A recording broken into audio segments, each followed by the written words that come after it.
মধ্যরাতে বলা যায় 1টা-1:30টার দিকে যে আমরা খবর পেলাম যে এরকম কয়েকটা রাস্তার কয়েকটা জায়গায় তারা এক্সকাভেটর দিয়ে ওই গর্ত করে ফেলছে যেন কোনো যানবাহন না ঢুকতে পারে। তো এইটা শোনার পরে ওসি সীতাকুণ্ড কিন্তু এরপরে সাথে সাথে এইদিকে চলে আসছে।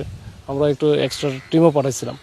এরপর পরে ওরা আসার আগেই কিন্তু তারা আবার এটা কাটতে কাটতে চলে আসে যে ক্যাম্পের দিকে। আমাদের যেটা মূলত সমস্যা হয়েছে এখানে যে আমাদের আলীনগর এলাকায় নতুন যে ক্যাম্পটা করা হচ্ছিল, তো ওইটার প্রতি বিশেষ করে ওনাদের একটু নজর ছিল এবং সেটা তারা ভাঙার জন্য এক্সকাভেটর থেকে শুরু করে যে ভ্যাকুম মেশিন টেশিন নিয়ে এসে তারা কিছু অংশ দেয়ালের কিছু অংশ ভেঙেও ফেলছে, এক পাশে আর কি টিন ভেঙে ফেলছে।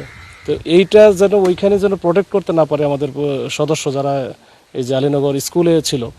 তো এইখানে পুলিশ আছে, র্যাব আছে, আরআরএফ ছিল, এপিবিএন ছিল। তো এই সব মিলে প্রায় 150-র মতো পুলিশ সদস্য এখানে ছিল। তো ওইটাকে লক্ষ্য করার জন্য কিন্তু ওইটা যেন ওরা নির্বিঘ্নে করতে পারে এই জন্য কিন্তু এখানে ওরা এসে চেষ্টা করেছে,